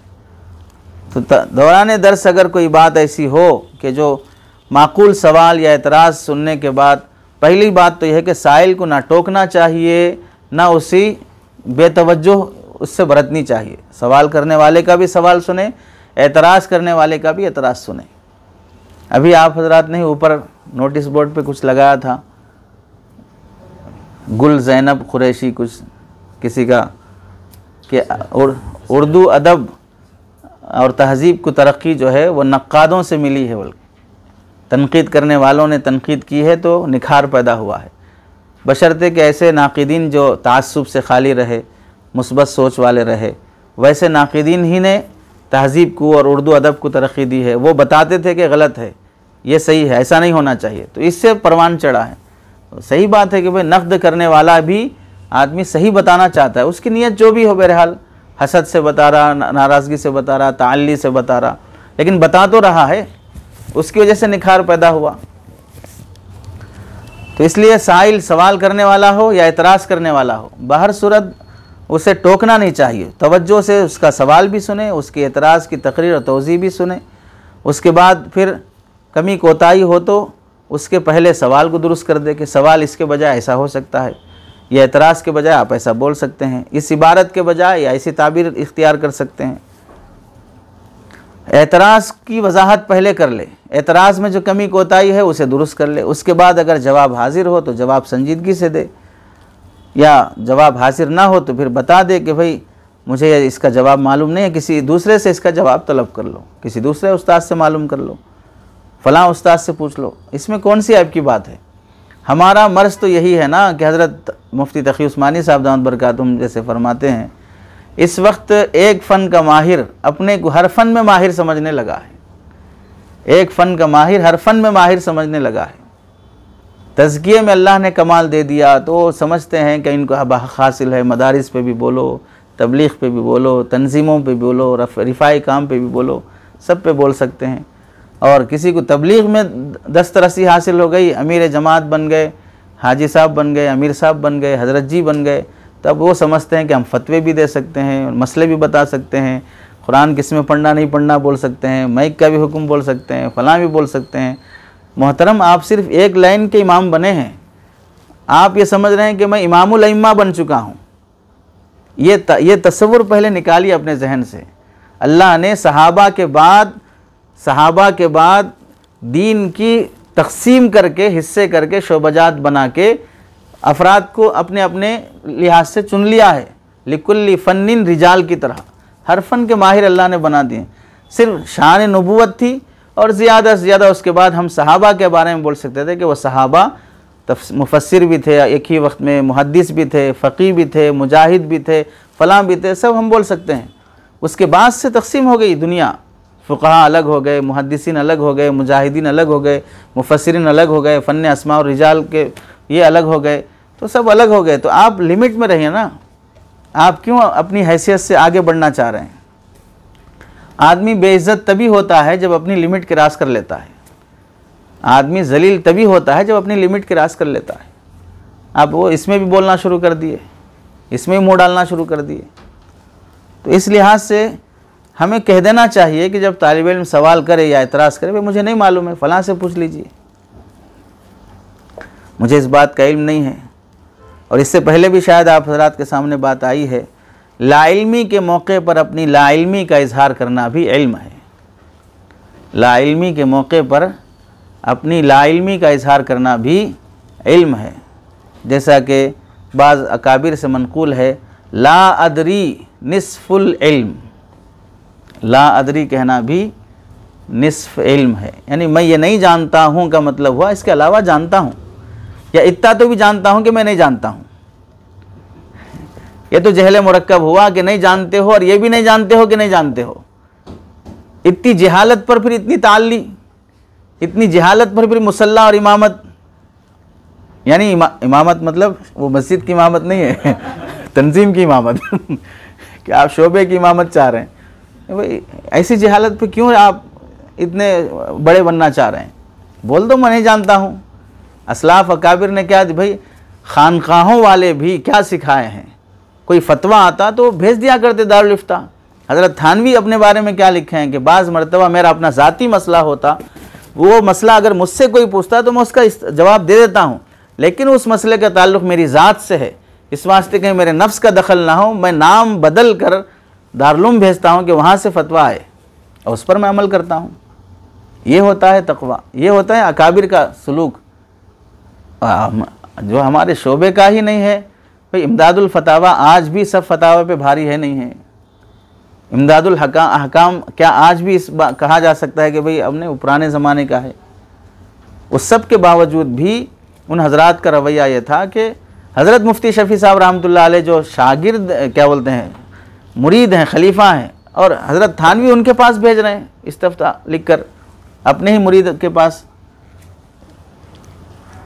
हज़रत इब्न अब्बास रज़ी अल्लाह तआला अन्हुमा फरमाते हैं, जब आलिम अपनी गलती का इतराफ़ कर लेता है, यानी ला इल्मी का इजहार करता है, तो उसका मद्दे मुकाबिल चित हो जाता है। कितनी नुक्ते की बात बताए। अब बहस करने की जरूरत है, मुझे नहीं मालूम, भेजाओ यहाँ से, ख़त्म, दूसरों से पूछ लो। हमारी मुश्किल ये है कि आज भी देख लीजिए, जाहिलों ने जो फ़न सीखा है वह हम नहीं सीख सके। जाहिलों ने क्या फ़न सीखा, आए सीधे हदीस में क्या रफ़ैदैन बता दो, अब बस ख़त्म, उसके बाद रफ़ैदैन की हदीसें ढूंढ रहे। अरे ये जाहिल हो के तुमको काम पे लगा दिया है, तुम्हारी जिम्मेदारी उससे पूछो। अदम रफ़ैदैन की हदीसें, रफ़ैदैन करने की फ़लाँ फ़लाँ मसले वाली हदीसें तवातुर के साथ और गैर मुआरिज़ सही, ये इस सरी वाली हदीसें ला के दिखा दो। काम अपने को दे रहा है और हम काम पे लगे हैं, उससे पलट कर हम काम देना, उसको सवाल करना, ये सबसे बड़ा हुनर होता है किसी भी फ़न का, किसी भी शोबे को समझने का। सवाल का जवाब, अच्छा चलिए इस सवाल का जवाब दे देने पर क्या वो राज़ी हो जाएगा, मुतमईन हो जाएगा, अगला सवाल नहीं करेगा? क्या जवाब सुनने के लिए वो तैयार है? हमारे पास सवाल करने वाला साहिल क्या मेरा जवाब सुनने के लिए तैयार है, जवाब सुनने की नीयत से पूछ रहा है? ये सारी चीज़ें होती हैं। तो इस मौके पर बड़ी हिकमत से जवाब देना चाहिए। इसलिए इस सिलसिले में मुताले के लिए हमें आदाब इफ्ता व इस्तफ्ता हज़रत थानवी की जो मुफ्ती ज़ैद मज़ाहिरी साहब दामत बरकातुहूम ने जमा की है, बहुत मुफीद है। उसमें हज़रत ने लिखा एक मौके से कि एक नौजवान ने सवाल किया कि रोज़े की हालत में अपनी माशूक़ा का बोसा लेना कैसा है? तो हज़रत थानवी ने जवाब दिया, पहले ये क्यों नहीं पूछते रोज़े की हालत में माशूक़ा का बोसा लेने से रोज़ा टूट जाएगा कि बाकी रहेगा?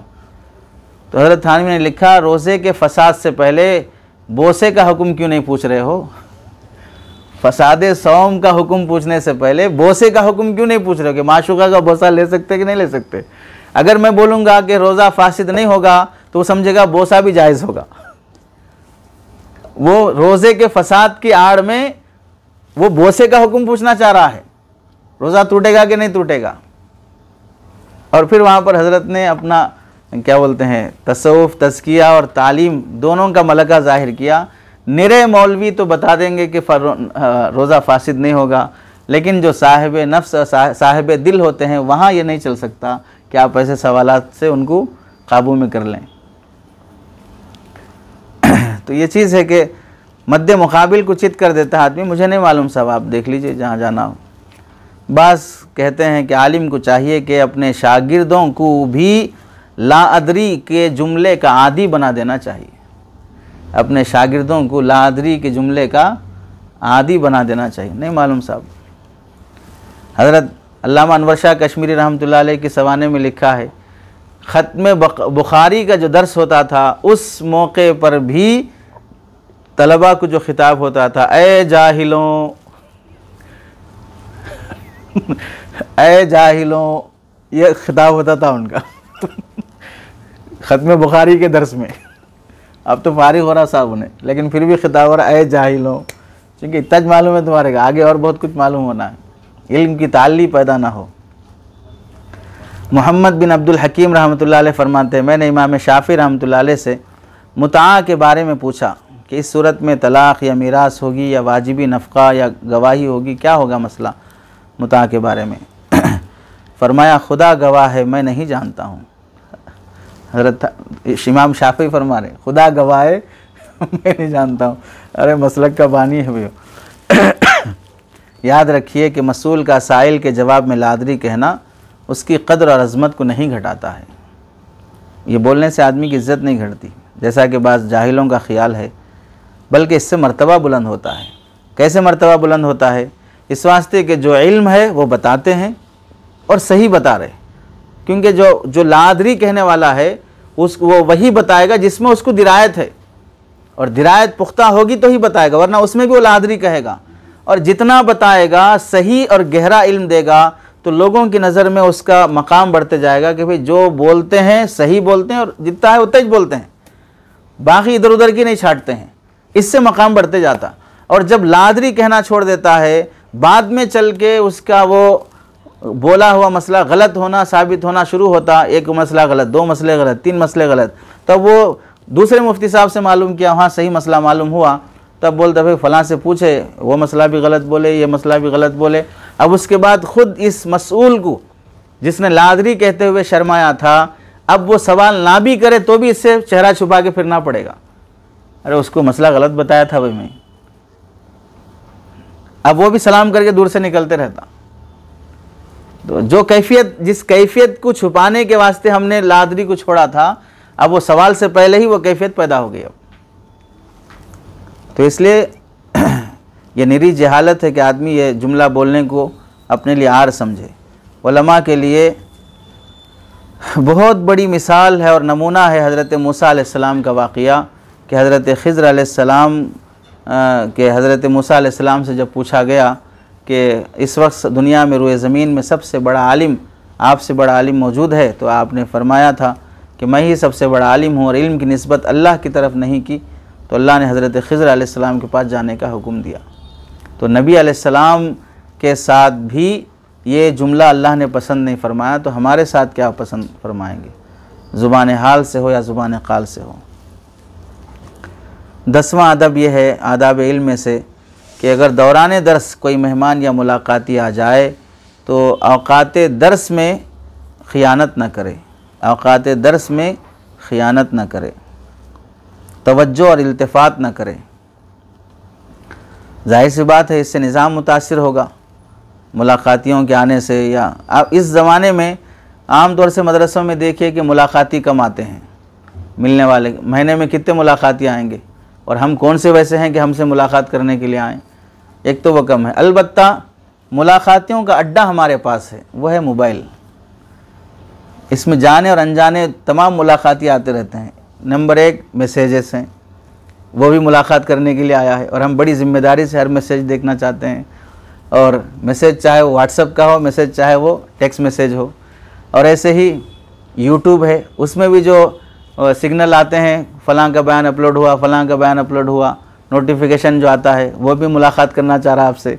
वो बोल रहा है मैं आया हूँ पाकिस्तान से देखिए मैं आया हूँ दुबई से देखिए, मैं आया हूँ तेलंगाना से देखिए, तो वो भी दिखाना चाहता है अपने आप को। तो ये मुलाकातियों के अड्डे जो हमारे पास हैं मोबाइल की शक्ल में, वो अड्डा अगर एक जगह पर रहेगा तो मुलाकातियों का मसला ही, जहन मुंतशिर होना बाहर सूरत उससे होता है। हज़रत मौलाना इलियास घुमन साहब दामत बरकातुहुम का शायद अभी हाल में कोई ग्रुप में डाले ना कि अगर कोई इल्म में गहराई पैदा करना चाहते हो तो गैर ज़रूरी इस्तेमाल मोबाइल का छोड़ दो। उसमें हज़रत ने ये जुमला फरमाया कि मैं गुनाह का इस्तेमाल नहीं बोल रहा हूँ, मैं गैर ज़रूरी इस्तेमाल बोल रहा हूँ। गलत इस्तेमाल तो छोड़ ही देना है, वो तो जायज़ मौज़ूए बहस से बाहर है। गैर ज़रूरी इस्तेमाल भी छोड़ दो तब जाके इल्म में महारत पैदा हो सकती है। अब वो शख्स जो इतने किताबें लिखे, हर फ़न में लिखे, आप गौर कर लीजिए इलियास घुमन साहब की ज़िंदगी पर एक बार कि मुख्तलिफ़ फ़नून पर उन्होंने, अल्लाह ताला ने उनसे काम लिया है, मुख्तलिफ़ फ़नून पर। अगरचे के अब वो चीज़ इस वक्त जहन में नहीं आती भी हज़रत थानवी के बाद मुख्तलिफ़ शख्सियतों से अल्लाह ने काम लेते आए हैं, तो वैसा उन शख्सियात में से ये भी हैं। हम असर होना, अभी चूँकि बाहयात हैं तो बहुत जल्दी तस्लीम नहीं करते लोग, चूँकि विलायत की तस्लीम के लिए बहुत से लोग वो भी हैं जो ममाती ही को मानते हैं, हयाती नहीं है, ममाती हैं, यानी किसी की हयात में वो उसे विलायत की तस्लीम करें, ऐसा नहीं होता। मौत पर ही विलायत को हम मुअल्लक़ रखते हैं। अल्लाह चाहे उसे वली बना ले, हम अब वली नहीं बनाएंगे, मज़ार के बाद ही हम क्या करेंगे, उसे वली बनाएंगे। तो वो कैफियत है हम लोगों की, मुर्दा परस्त कौम, मरने के बाद ही परस्तारी शुरू होगी। ज़िंदगी में अज़मत करने तैयार नहीं है, मुर्दा होने पर परस्तार के लिए भी तैयार हो जाते हैं। तो इसलिए अपने वक्त में मदरसे के दर्स के औकात की हिफाजत करनी चाहिए। 11वां जो अदब है जिसका लिहाज करना चाहिए, दर्स का इख्तिताम हमेशा वल्लाहु आलम पे होना चाहिए। ज़्यादा बेहतर है कि मैंने जो कुछ भी कहा है ये अपने मुताले के हिसाब से मैंने समझाया है, बाकी हकीकत अल्लाह बेहतर जानते हैं। अब ये जुमला हम चाहे तलबा के सामने ज़ोर से ना कहें, दिल में कह सकते हैं, भाई अल्लाह बेहतर जानते हैं क्या पढ़ा रहा हूँ, क्या सही है क्या गलत है। वल्लाहु आलम कहने का असल मकसद अल्लाह ताला की खुशनुदी हासिल करना है, ये बहुत बड़ी बात है। वल्लाहु आलम कहना का मतलब ये नहीं है कि मैं जाहिल हूँ, वल्लाहु आलम कहने का मतलब है कि अल्लाह ही के इल्म का हम एतराफ़ करना चाह रहे हैं। तो इसलिए हर सबक की इब्तिदा अल्लाह ही से होना चाहिए, हर सबक की इंतहा भी अल्लाह के नाम पर ही होना चाहिए। और हो सके तो इस तरह कोशिश करना चाहिए कि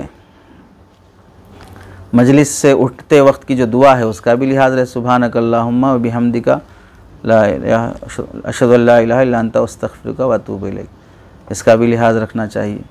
12वां और आखिरी अदब है जिसमें हम सब का लिहाज रखना चाहिए, मुदर्रिस तदरीस का अहल हो तो ही तदरीस करे, वरना इस मनसब पर हरगिज़ फ़ाइज़ नहीं होना चाहिए। नाअहल को तदरीस के मनसब पर फ़ाइज़ करना ये तलबा के हक़ में नहीं बल्कि एक नस्ल के हक़ में ख़ियानत है। ये तलबा के हक़ में नहीं बल्कि एक नस्ल के हक़ में ख़ियानत है। ये कोई तरीक़ा ही नहीं होता है जो आजकल हम लोगों में ऐसा ख़्याल पड़ते जाता है। हज़रत क़ारी सिद्दीक़ साहब रहमतुल्लाह अलैह ने भी तंबीह फरमाई उस पर कि जिसको जिस फ़न में मुनासबत ना हो उस फ़न की किताब लेना शुरू कर दे कि मैं पढ़ाना चाहता हूँ ताकि मुझे इसमें कमी है, पढ़ाकर मैं माहिर बन जाऊँगा। गया ज़माना जो पढ़ने का था उसमें जो सलाहियतें बनी हैं वो बुनियाद पड़ चुकी है, अब उस पर मेहनत से इमारत खड़ी हो सकती है। बुनियाद अगर नहीं पड़ी है बस भूल जाएं, अब उस पर इमारत खड़ी नहीं हो सकती, ख़त्म।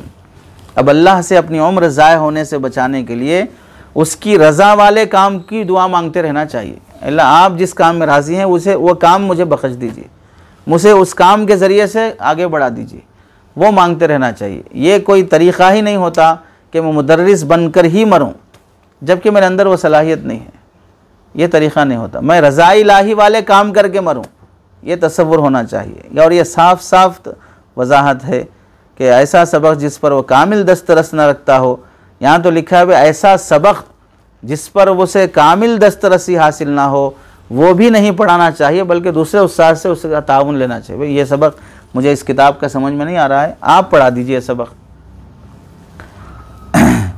नाअहल को तदरीस के मनसब पर बिठाना ये दीन का और दर्स निज़ामी का खेल और तमाशा बनाने के मुतरादिफ है।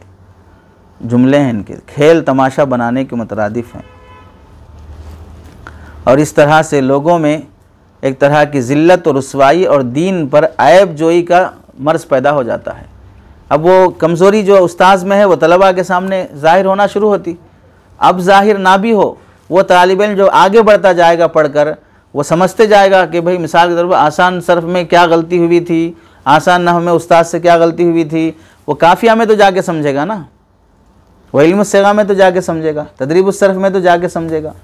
तो वहाँ जब समझ में आया कि हाँ ऐसा समझाए थे, असल मसला यह है देखो, तो जाहिर सी बात है जब गलती तालिब इल्म के सामने वाज़े हो तो उस्ताद की अज़मत घट जाती।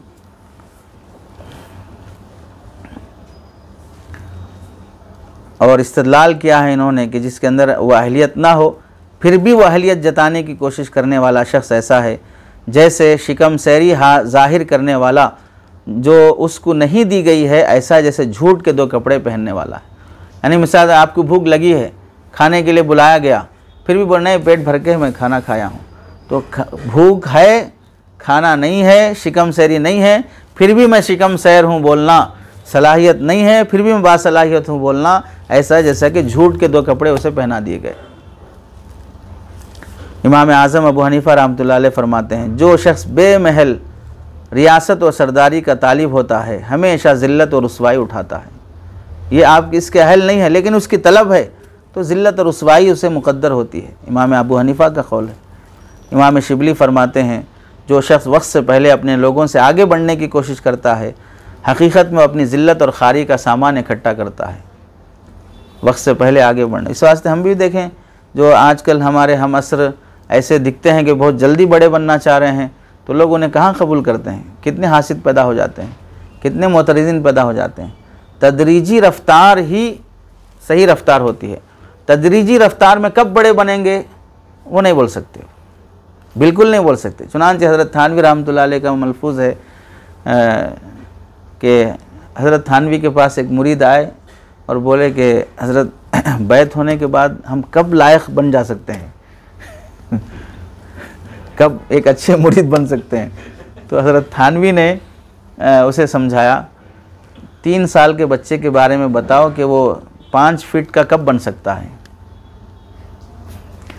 3 साल के बच्चे के बारे में बताओ कि वो 5 फीट का कब बन सकता है, नहीं बता सकते। तदरीजन जैसे बच्चे की परवान परवरिश होती है, बताया नहीं जा सकता कि 2024 में कितना बढ़ेगा, 2023 में कितना बढ़ेगा, 2020 में कितना बढ़ेगा, उसकी परवान को मुतय्यन नहीं किया जा सकता। ऐसे ही किसी की सलाहियत कब परवान चढ़ेगी मुतय्यन नहीं किया जा सकता, उसे चलते रहना चाहिए बस। खत्म। मुरीद कब लायक बनेगा इसकी फिक्र क्यों है, तुम चलते रहो बस, तुम्हारा काम यही है। लायक बनने से क्या पूछना चाह रहे हो, कब खिलाफत का अहल बन जाएगा ये पूछना चाह रहे हो। तो अभी से छोटा बनने से पहले ही बड़े बनने की नीयत है, छोटा बनने से पहले ही बड़े बनने की नीयत है। और जैसे हमारे हज़रत गौरी साहब दामद बरकातुहू फरमाते कि भाई आजकल हम लोगों का हाल ये है बिलुमुम अहले इल्म का कि बाज़ मरतबा किसी साहिब निस्बत को देखने के बाद उसको बड़ा तो समझते हैं कि भाई हाँ बड़े आदमी है, भाई फ़लाँ से निस्बत हासिल है, उसको बड़ा तो बनाते हैं लेकिन ख़ुद को छोटा बनाने फिर भी तैयार नहीं होते। और फैज़ हासिल करने के लिए सिर्फ किसी को बड़ा बनाना काफ़ी नहीं है, फैज़ हासिल करने के लिए उसे बड़ा बना के ख़ुद को उसके सामने छोटा बनाना भी ज़रूरी है। उसको बड़ा बना लिया लेकिन ख़ुद को भी बड़ा समझ रहा है, ख़ुद को छोटा नहीं समझ रहा है, तो जाहिर सी बात है जब तक ख़ुद को छोटा नहीं बनाया कहाँ से हासिल होगा। तो अक्लमंदी यही है कि आदमी वही काम करे अल्लाह ने जो सलाहियत उसे दी है। उस सलाहियत का तो इनकार कर बैठा जो अल्लाह ने उसे दी है, उस पर काम करना नहीं चाह रहा है। और जो सलाहियत नहीं है तक़सीम कार है ना अल्लाह की, क्या ज़रूर। जैसे मिसाल के तौर पर हम में से ही बाज़ लोगों को अंग्रेज़ी नहीं आती, मुझे सही नहीं आती है, सही क्या नहीं आती है, सही मतलब कि गलत आती है तो अब मैं थोड़े इस पर नाराज़ होते रहूँगा कि भाई फ़लाँ मेरा शागिर्द है, अंग्रेज़ी में तकरीर करता है, बात करता है, मैं नहीं कर पा रहा हूँ, तो क्या अब मैं सब कुछ छोड़ छाड़ के अंग्रेज़ बन जाऊँ, ये थोड़ी होगा मुझसे। सलाहियतें हैं तकसीम हो चुकी हैं फ़लाँ से फ़लाँ की, मुझे फ़लाँ फ़न में ज़्यादा तवज्जो नहीं है या उनसियत नहीं है, फ़लाँ शागिर्द को उनसियत है, ये तकसीम है अल्लाह की। जो अल्लाह ने नवाज दिया है उस पर काम करें, वही कबूल, उसी से बंदा कबूल हो जाएगा। अब हम देख लें हमारे ही ज़माने में नूरुल हसन राशिद साहब दामद बरकातुहू हज़रत मौलाना इफ्तिखारुल हसन साहब रहमतुल्लाह अलैह के जो फ़र्जंद हैं, तो तारीख़ का फ़न उनका मौजू है। हम में से कितने बंदे हैं जिन्हें तारीख़ से दिलचस्पी है, लेकिन इस वक्त हिंदुस्तान नहीं बल्कि एशिया में तारीख़ के मौजू पर मरजइयत हासिल किया हुआ शख्स है वो। यानी ऐसा खुश्क मौजू जो न मदारिस वालों ने कबूल किया, ना उलमा ने उस पर जैसी मेहनत और तवज्जो थी वो हासिल की। एक शख्स को उस मौजू पे दिलचस्पी है, भाई आगे बढ़ गया वो शख्स। तारीख़ के किसी भी मौजू पर उससे जो उसकी जो आखिरी राय होगी वो किसी और की नहीं हो सकती। आप बता देंगे भाई जैसे अब फ़न हदीस का मौजू है, इस ज़माने में कितने मुतखस्सिसीन फ़िल हदीस हैं, रुवात पर बहस करने वाले कितने उलमा, 1000 में एक मिलेंगे हमको। रावियों पर बहस करने वाले, उनके हुक्म पर ज़ईफ़ है, मुदल्लिस है, फ़लाँ है, ये सब बहस करने वाले कितने उलमा मिल जाएंगे ये पूरे एशिया में? जाहिर सी बात है नहीं मिलेंगे, इक्का दुक्का मिलेगा। लेकिन जो मिल गया उस फ़न का जो आशिक और उस फ़न का जो दीवाना बन गया, उसकी पूरी उलमा बिरादरी में कदर होती है कि भाई हदीस का माहिर है। तो ज़रूरी नहीं है कि हर शख्स फ़िक़ा का माहिर हो, हर शख्स नहव का माहिर हो, सरफ़ का माहिर हो। बुनियादी उलूम के साथ साथ अल्लाह ने जो सलाहियत बख्शी है उस सलाहियत पर काम करते आगे बढ़ जाएगा। तो जैसे मिसाल के तौर पर हमारे मौजूदा बुज़ुर्गों में से एक वो जो दावत इस्लाम की मेहनत पर थे, बाज़वारिस से उनको अंदर किया गया, मकबूलियत नहीं है उनकी पूरे मुल्क में। दुश्मन ने उन पर यह किया, गलत इल्ज़ामात या जो भी गलतियाँ कोताहियाँ हुई, लेकिन एक फ़न के ज़रिए से, खिदमत के ज़रिए से मकबूलियत पैदा हो गई अल्लाह के बंदों के दिलों में। तो इस वास्ते जो सलाहियत अल्लाह ने दी है उस पर निखरने और आगे बढ़ने की हमें कोशिश करना चाहिए। अगर ये चीज़ समझ में ना आती हो तो फिर इंसान जालिम और मुनसिफ के फ़र्क को भी समझ नहीं सकता है कि मैं ख़ुद गलत कर रहा हूँ। वज़उश शईफ़ी गैर महल्लिही का मैं ख़ुद मिस्दाक़ बन रहा हूँ कि मुझे इस महल का अल्लाह ने नहीं रखा है, लेकिन फिर भी मैं उस महल पर रहना चाहता हूँ। यानी मैं अपने वजूद को जुल्म पर कायम रखना चाहता हूँ।